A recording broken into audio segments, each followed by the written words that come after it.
चलिए शुरू करते हैं। देखिए पहले नंबर प्रश्न में बोला जा रहा है केंद्रीय जल एवं विद्युत शोध केंद्र कहाँ स्थित है। तो केंद्रीय जल एवं विद्युत शोध केंद्र की बात कर लेंगे, कहाँ स्थित है तो खड़गवासला में स्थित है। केंद्रीय जल एवं विद्युत शोध केंद्र खड़गवासला में स्थित है। वहीं हम लोग खड़गवासला की बात कर लेते हैं। खड़गवासला जो है ये एनडीए का मुख्यालय भी है। खड़गवासला जो है ये एनडीए का मुख्यालय है। एनडीए नेशनल डिफेंस एकेडमी का भी मुख्यालय है। और ये जो केंद्रीय जल एवं विद्युत शोध केंद्र है ये किस नदी के किनारे अवस्थित है, तो कावेरी नदी के किनारे स्थित है। उसका चलिए हम लोग प्रश्न नंबर 2 की बात कर लेते हैं।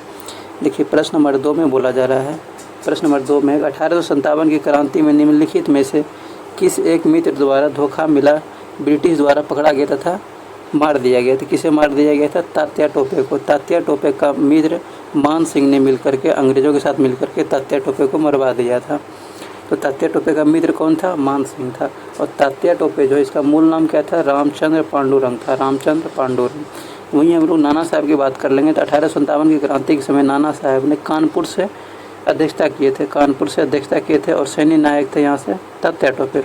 और कुंवर सिंह जो है, कुंवर सिंह बिहार के जगदीशपुर आरा से नेतृत्व किए थे। खान बहादुर खान कहाँ से नेतृत्व किए थे? बरेली से नेतृत्व किए थे। बरेली से नेतृत्व किए थे। वहीं हम लोग बात कर लेंगे झांसी। झांसी कहाँ से किए थे?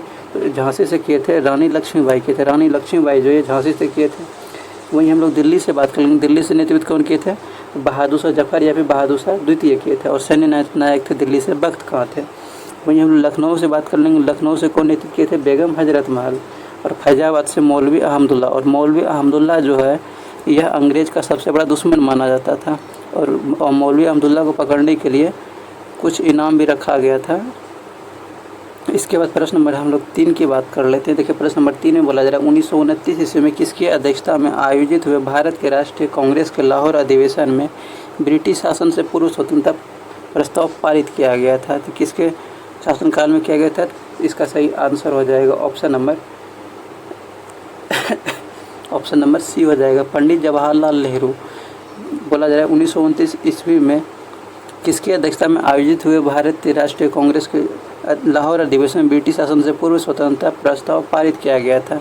तो ये हो जाएगा पंडित जवाहरलाल नेहरू हो जाएगा। वही हम लोग बात कर लेते हैं बाल गंगाधर तिलक। तो बाल गंगाधर तिलक जो है इन्होंने कोई भी किसी भी कांग्रेस अधिवेशन की अध्यक्षता नहीं किए थे। वहीं हम लोग गोपाल कृष्ण गोखले की बात कर लेंगे। गोपाल कृष्ण गोखले जो इन्होंने 1905 ईस्वी के बनारस अधिवेशन की अध्यक्षता किए थे। और वहीं हम लोग बात करते हैं मोतीलाल नेहरू। मोतीलाल नेहरू जो है इन्होंने 1928 ईस्वी को कोलकाता अधिवेशन की अध्यक्षता किए थे। और एक और पूछा जाता है सरदार वल्लभ भाई पटेल। सरदार वल्लभ भाई पटेल जो है इन्होंने 1931 ईस्वी के कराची अधिवेशन की अध्यक्षता किए थे।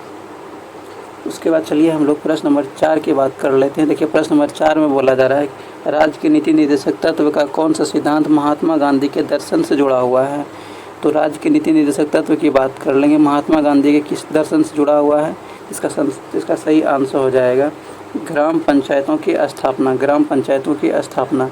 वहीं हम लोग राज्य के नीति निर्देशक तत्व की बात कर लेंगे। यह किस भाग के अंतर्गत आता है? यह जो है भाग 4 के अंतर्गत आता है। और अनुच्छेद की बात कर लेंगे तो 36 से 51 तक आता है। 36 से 51 तक आता है भाग 4 में। और अनुच्छेद 36 से 51 के अंतर्गत आता है राज्य के नीति निर्देशक तत्व में। और वही हम लोग बात कर लेते हैं कि ग्राम पंचायतों की स्थापना जो ये किस आर्टिकल में? आर्टिकल 40 में। आर्टिकल 40 में ग्राम पंचायतों की स्थापना। और वही हम लोग बात कर लेंगे 39 का सी में क्या है? तो धन का समान वितरण है। 39 का सी में धन का समान वितरण। 42 में क्या है? प्रस्तुति सहायता है। 48 की बात कर लेंगे क्या है? पशुपालन, कृषि एवं पशुपालन है। और 49 में क्या है? स्मारकों के संरक्षण किया गया। स्मारक स्थान वस्तुओं का संरक्षण किया गया है। और 50 में क्या है? 50 में कार्यपालिका से न्यायपालिका का अलग करना मतलब पृथककरण किया गया है। उसके बाद हम लोग प्रश्न नंबर 5 की बात कर लेते हैं। देखिए प्रश्न नंबर 5 बोला जा रहा है हड़प्पा सभ्यता संबंधित है। तो हड़प्पा सभ्यता की बात कर लेंगे। किससे संबंधित है? हड़प्पा सभ्यता जो है यह कांस्य युग से संबंधित है। हड़प्पा सभ्यता कांस्य युग से संबंधित है। और हड़प्पा की बात कर लेंगे। हड़प्पा कहाँ पर स्थित है? हड़प्पा जो है पाकिस्तान के मोंटगोमरी जिला में स्थित है। और हड़प्पा सभ्यता की बात कर लेंगे। हड़प्पा जो है इसका कार्यकाल कब तक मतलब इसका ईस्वी कब से कब तक है इसकी बात कर लेते हैं। तो ये हो जाएगा 350 BC से 1250 BC से 1750 BC तक था। हड़प्पा सभ्यता का कार्यकाल की बात कर लेंगे 1250 से 1750 BC तक था। 1750 BC तक था। और ये कैसे पता किया गया था? कार्बन 14 विधि के द्वारा पता किया गया था। और वही हम लोग बात करते हैं हड़प्पा किस नदी के किनारे स्थित? हड़प्पा जो ये रावी नदी के किनारे स्थित है, रावी नदी के किनारे स्थित है। और वही हम लोग बात कर लेंगे सजीव वस्तुओं की अगर यदि जांच करते हैं तो कैसे किया जाता है? कार्बन 14 विधि के द्वारा। और निर्जीव वस्तुओं की जांच करते हैं यूरेनियम 237 के द्वारा, मतलब उसी को क्या बोलते हैं? यूरेनियम डेटिंग विधि कहते हैं। इसके बाद चलिए प्रश्न नंबर हम लोग 6 की बात कर लेते हैं। देखिए प्रश्न नंबर 6 में बोला जा रहा है भारत तथा चीन के बीच सीमा बनाने वाली रेखा है। तो भारत तथा चीन के बीच सीमा बनाने वाली रेखा की बात कर लेंगे तो कौन सा हो जाएगा? मैकमोहन रेखा हो जाएगा। भारत तथा चीन के बीच मैकमोहन रेखा लगती है।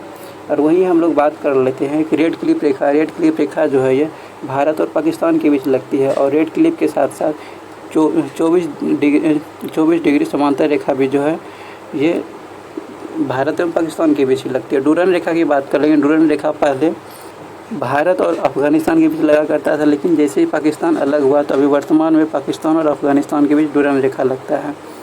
वही हम लोग बात कर लेते हैं और पूछा जाता है कि 17वीं समांतर रेखा किनके बीच स्थित है? तो उत्तरी वियतनाम एवं दक्षिणी वियतनाम के बीच स्थित है। 49वीं समांतर रेखा जो यूएसए और कनाडा के बीच स्थित है। और उसके बाद पूछा जाता है कि हिंडनबर्ग रेखा। हिंडनबर्ग रेखा की बात कर लेंगे जर्मनी और पोलैंड के बीच स्थित है। और मैगिनोट रेखा जो है मैगिनोट रेखा की बात कर लेंगे जर्मनी और फ्रांस के बीच स्थित है। और एक और पूछा जाता है ऑर्डरनेस रेखा। ऑर्डरनेस रेखा जो है यह पोलैंड और जर्मनी के बीच स्थित है। ऑर्डरनेस रेखा पोलैंड और जर्मनी के बीच स्थित है। वही हम लोग प्रश्न नंबर 7 की बात कर लेते हैं। देखिए प्रश्न नंबर 7 में बोला जा रहा है नीचे दी गई प्रमुख घटनाओं का सही तिथि क्रम क्या है? सही तिथि क्रम हम लोग को जानना है। तो देखिए पहला नंबर क्या है? SLV-3 launch. SLV-3 लॉन्च की बात कर लेंगे कब किया गया था? 2001 ईस्वी में किया था। SLV-3 का लॉन्च 2001 ईस्वी में किया था। और बांग्लादेश कब बना था? बांग्लादेश के बनने की बात कर लेंगे 1971 ईस्वी में बना था। और सिक्किम भारत का 22वां राज्य कब बना था? तो सिक्किम जो है भारत का 22वां राज्य बना था 1975 ईस्वी में। 1975 ईस्वी में बना था। और वहीं हम लोग पोखरण परीक्षण की बात कर लेंगे। पोखरण परीक्षण जो है ये 1974 ईस्वी में हुआ था। पोखरण परीक्षण जो हुआ था इस्माइलिंग बुद्धा के नाम से ये हुआ था 1974 ईस्वी में।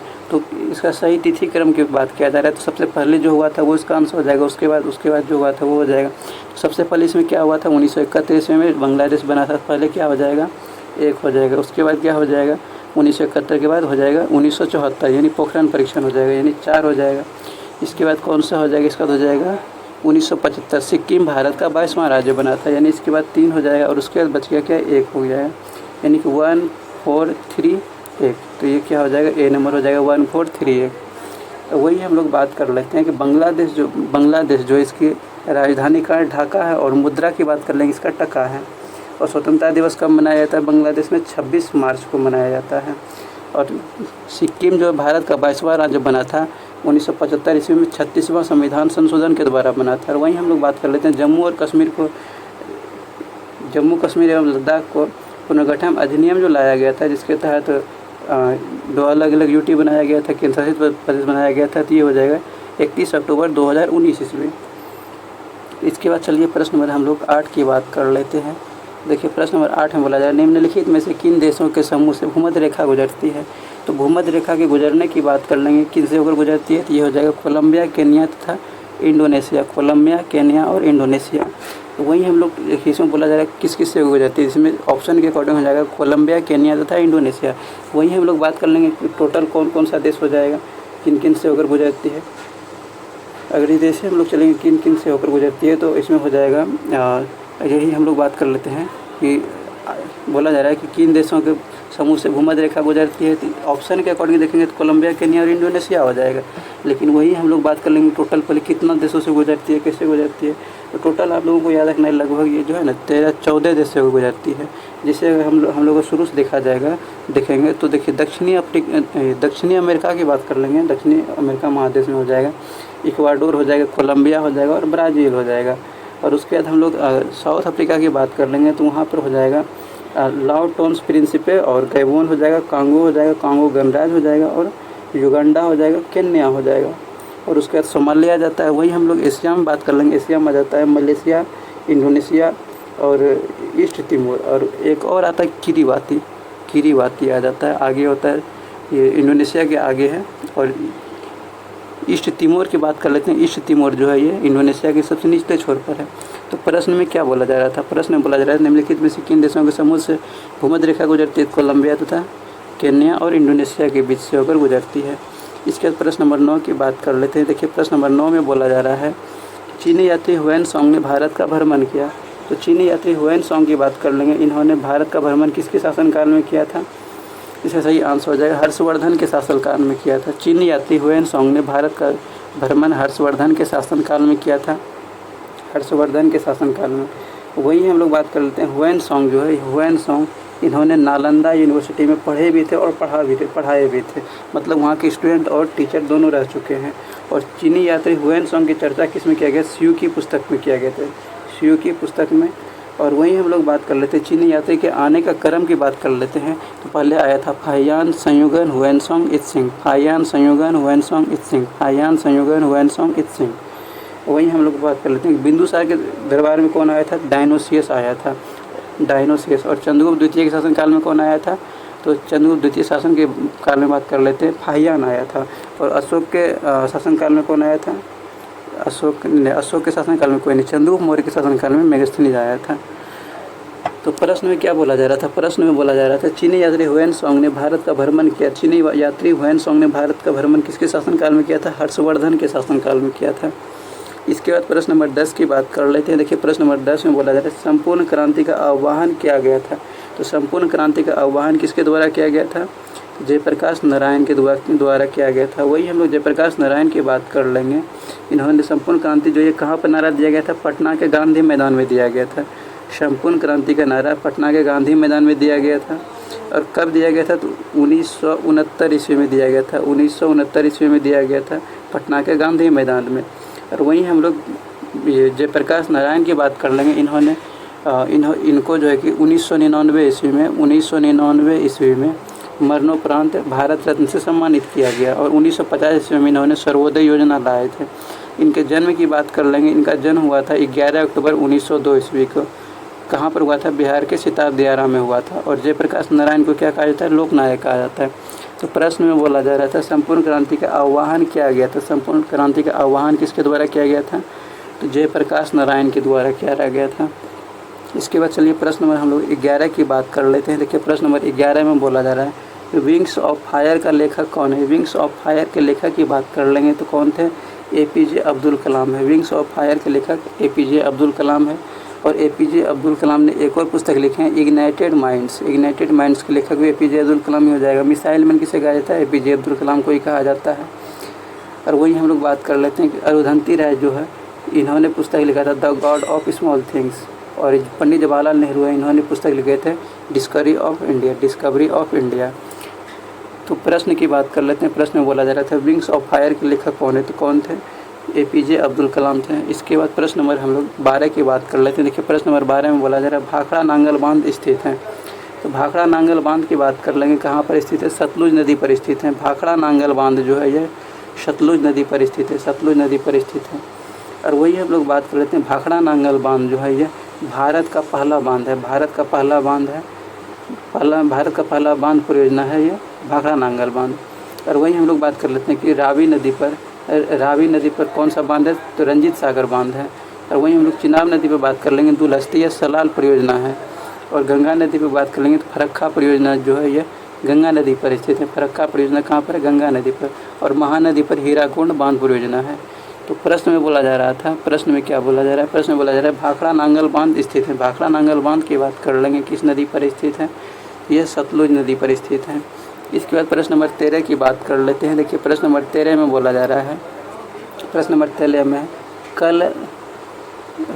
देखिए इसमें कलहन हो जाएगा।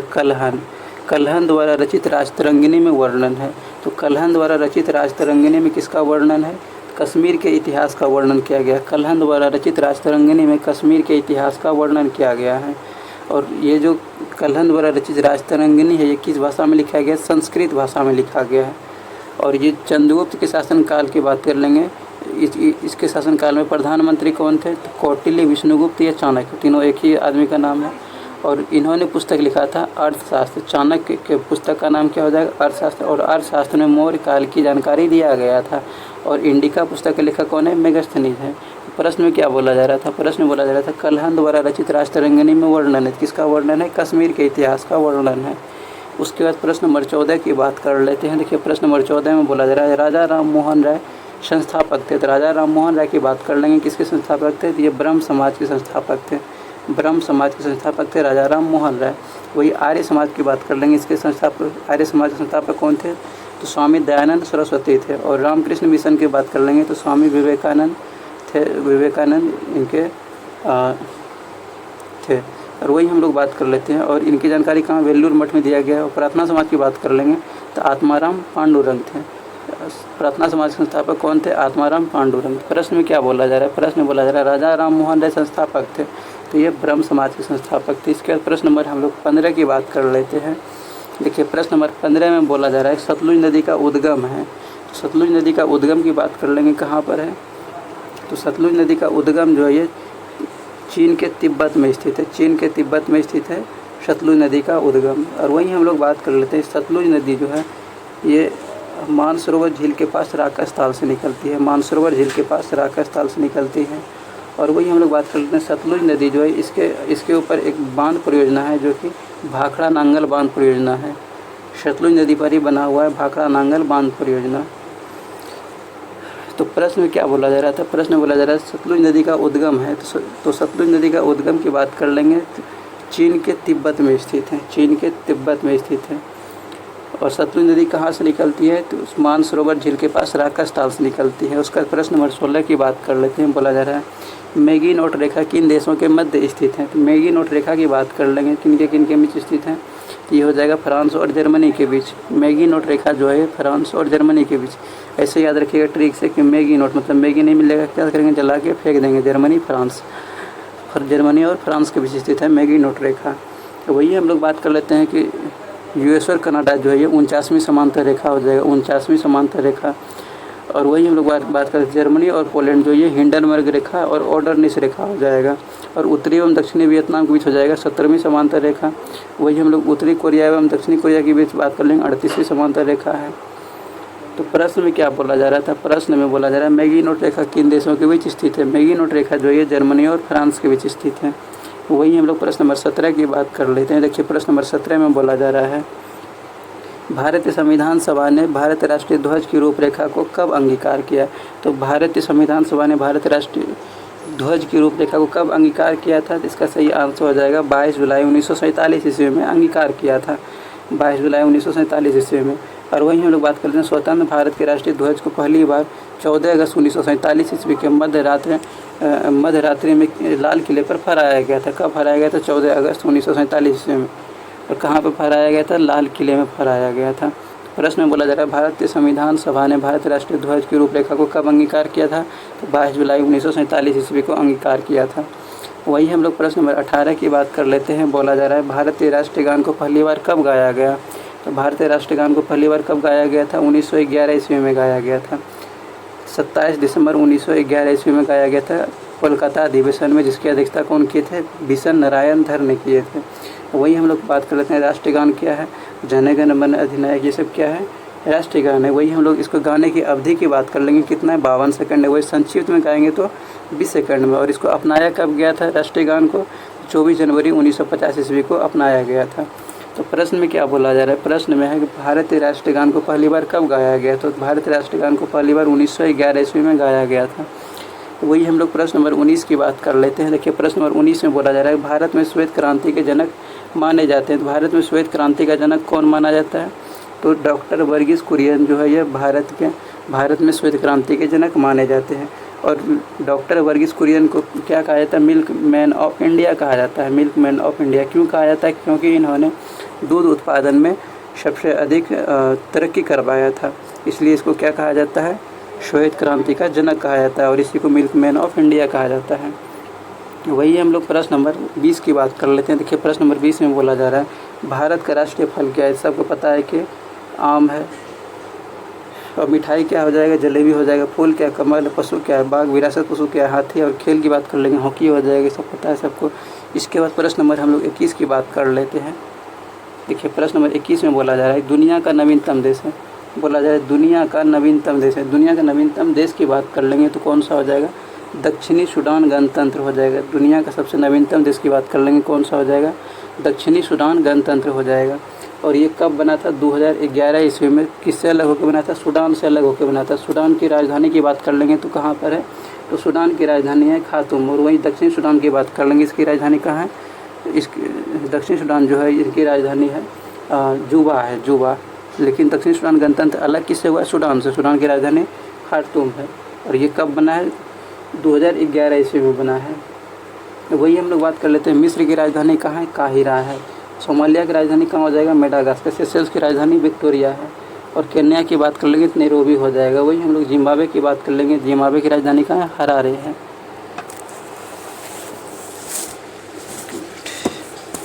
जिम्बाब्वे की राजधानी कहाँ हो जाएगा, हरारे। इसके बाद प्रश्न नंबर हम लोग 22 की बात कर लेते हैं। देखिए प्रश्न नंबर 22 में क्या बोला जा रहा है, न्यूनतम साक्षरता वाला प्रदेश है। न्यूनतम साक्षरता वाला प्रदेश की बात कर लेंगे तो कौन हो जाएगा, बिहार हो जाएगा।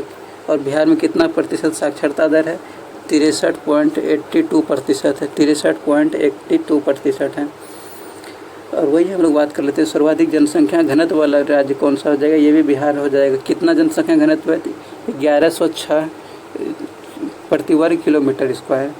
1106 व्यक्ति प्रति वर्ग किलोमीटर स्क्वायर है।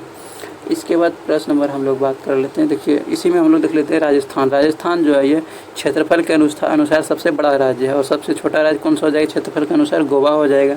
और जनसंख्या के अनुसार सबसे बड़ा राज्य कौन सा है, उत्तर प्रदेश। और सबसे कम कहाँ पे जनसंख्या है, सिक्किम में है। इसके बाद प्रश्न नंबर, एक बार इसको कंफर्म कर लेते हैं, क्या बोला जा रहा है, न्यूनतम साक्षरता वाला प्रदेश क्या हो जाएगा, बिहार हो जाएगा। अब प्रश्न नंबर हम लोग 23 की बात कर लेते हैं। देखिए प्रश्न नंबर 23 में बोला जा रहा है सम्राट अशोक जिसने 40 वर्षों तक भारत में राज किया की राजधानी उस समय नाम था। तो उस समय राजधानी कहाँ पर था, पाटलिपुत्र राजधानी हुआ करता था। और पाटलिपुत्र की बात कर लेंगे, इसकी स्थापना किसने किया है, उदय ने किया है। और वही हम लोग बात कर लेते हैं कि अशोक के पिता का नाम क्या था, बिंदुसार था। बिंदुसार के पिता का नाम क्या था, चंद्रगुप्त मौर्य था, चंद्रगुप्त मौर्य। वही हम लोग बात कर लेते हैं कि सारनाथ स्तंभ जो है इनको किसने बनवाया था, इसका निर्माण अशोक ने करवाया था। प्रश्न में क्या बोला जा रहा है, प्रश्न में अशोक सम्राट जिसने 40 वर्षों तक भारत में राज किया की राजधानी कहाँ था, तो बौद्ध ये पाटलिपुत्र हुआ करता था। इसके बाद प्रश्न नंबर 24 की बात कर लेते हैं। देखिए प्रश्न नंबर 24 में बोला जा रहा है ऐसा प्रथम इंजीनियरिंग स्नातक जो किसी राज्य का 2 बार मुख्यमंत्री रहा हो संबंधित है। किससे संबंधित है, बिहार से संबंधित है। कौन है वह, नीतीश कुमार है, श्री नीतीश कुमार है। और प्रथम इंजीनियरिंग स्नातक की बात कर लेंगे कौन हो जाएगा, नीतीश कुमार हो जाएगा स्नातक सीएम। और नीतीश कुमार का जन्म कहाँ पर हुआ था, बख्तियारपुर में हुआ था। और ये जो है नीतीश कुमार 2001 ईस्वी से 2004 तक भारत के रेलवे मंत्री भी रह चुके हैं। तो प्रश्न में क्या बोला जा रहा था, ऐसा प्रथम इंजीनियरिंग स्नातक जो किसी राज्य का 2 बार मुख्यमंत्री रहा हो, तो कहाँ से, बिहार से। कौन हो जाएगा, श्री नीतीश कुमार हो जाएगा। वही हम लोग प्रश्न नंबर 25 की बात कर लेते हैं। देखिए प्रश्न नंबर 25 में बोला जा रहा है निम्नलिखित में से कौन सा देश आसियान का सदस्य नहीं है। तो आसियान के सदस्य की बात कर लेंगे, इसमें कौन सा नहीं है, बांग्लादेश जो है ये आसियान का सदस्य नहीं है। आसियान के सदस्य देश की बात कर लेंगे तो देखिए पहले 10 हुआ करता था, अभी वर्तमान में 11 हो गया है। पहले 10 हुआ करता था, अभी वर्तमान में कितना हो गया, 11 हो गया है, जिसमें ईस्ट तिमोर को जोड़ दिया गया है। पहले कौन कौन सा था, Myanmar, Thailand, Laos, Cambodia, Vietnam, Malaysia, Singapore, Indonesia और हो जाएगा फिलीपींस, ब्रुनेई। और अभी नया जुड़ा हुआ है ईस्ट तिमोर।